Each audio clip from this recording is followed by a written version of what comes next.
Hey everyone, welcome back to my makeup party. Today we are taking a look at the Tom Ford Holiday Mega Palette. Eyeshadows, a blush, a highlighter.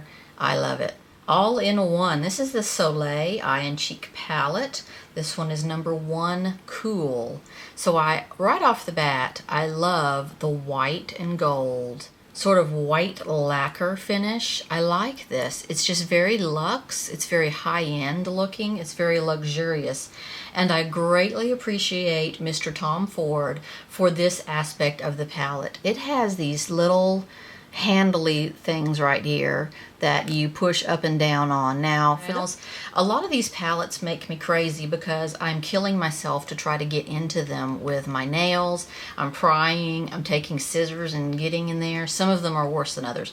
But I love this. This helps us little girls out here. So I have this palette on today. When I first saw this palette in the store, I was amazed, and there's a couple of reasons why I had to get this palette. You get 4 eyeshadows, a blush, and a highlighter. I have all of these on today, as you can imagine. So this thing is not cheap. It's $155. I ordered it from Neiman's, and I will show you what really drew me in to this set, and that is these 2 eyeshadows at the top here. These are shimmers, and they're the kind of eyeshadow that's going to be a topper for you. They're not going to give you any color or pigment just by themselves.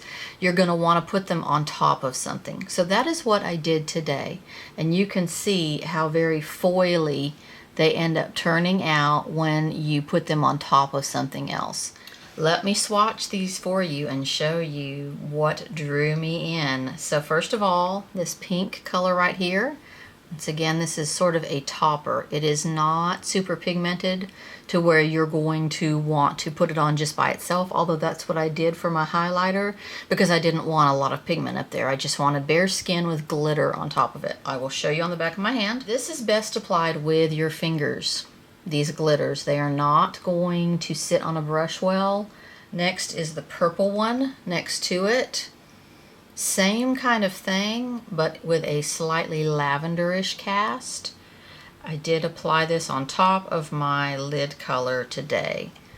Again, apply that with your fingers for best effect. And next, these other 2 eyeshadow colors down here. This is kind of a basic palette. It's not going to give you a whole lot of, crazy dimensionality because there aren't a lot of colors in there. There's not a transition shade or a crease shade per se.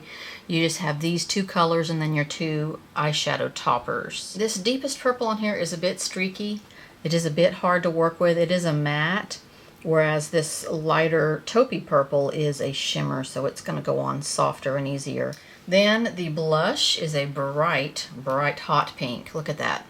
You can put that on very lightly, which is what I did today, and you don't get, just too out of control pink and fuchsia. And then finally, the third thing that drew me into this palette is the highlighter. It is a pink pearl.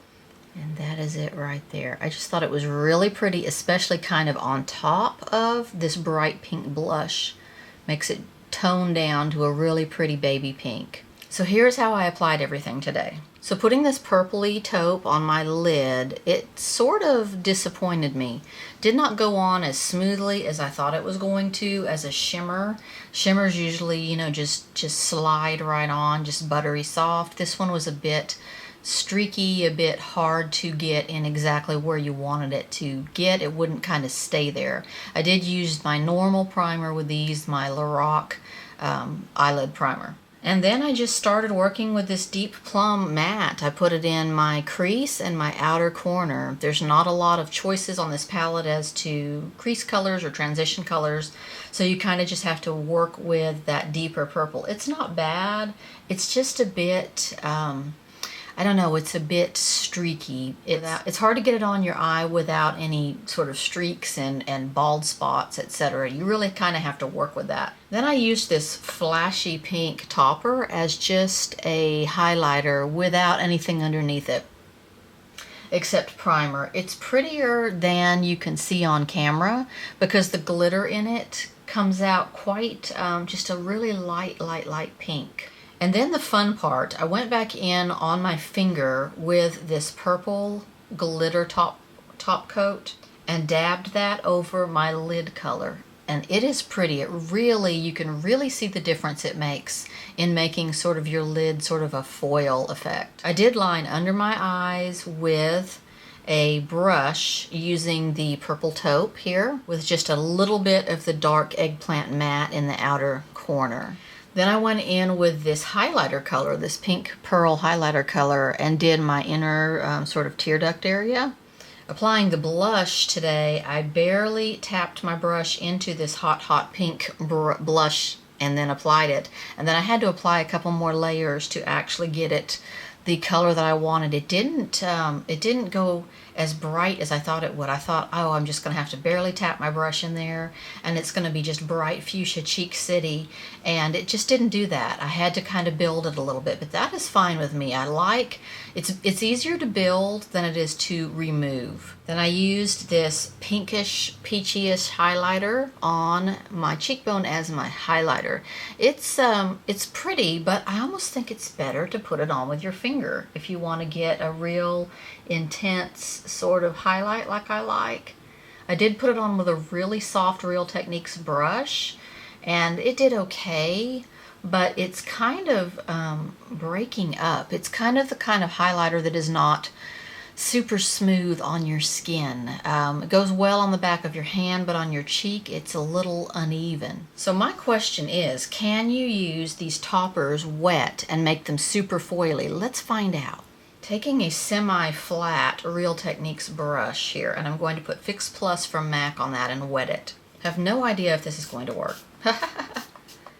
Okay, I think it's a little more intense. So here it is with my finger, and here it is with the Fix Plus. Yeah, it's more foily and more intense. You can either use water or Fix Plus, whatever you want to do, and it looks like you can kind of foil with these. Good to know. Let's try the pink side. Okay, here is the Fix Plus side, and here is the pink just with your finger. Yeah, you can kind of foil it. It's almost like the purple one did a better job of foiling than this pink one does. So anyway, that's the palette. It was not cheap. It was $155. I don't know, now that I've worked with it, if it is as great as $155. The blush kind of surprised me. It's wearable, buildable, not outrageously hot pink. I do like these toppers. I still really like the toppers, but you know, just having two colors is just kind of, you know, it's just kind of too bland for me. I like kind of more dimension on my eye. If they had taken one of these out and then put a transition or a crease color in there, I think that would make the palette. It just would make the palette. So I'm so on Tom Ford today, but I tried it out. Glad I tried it though. I always love to try new things, and I'll be trying more new things in all of my upcoming videos. Many reviews to come, so stay tuned. Thanks for watching.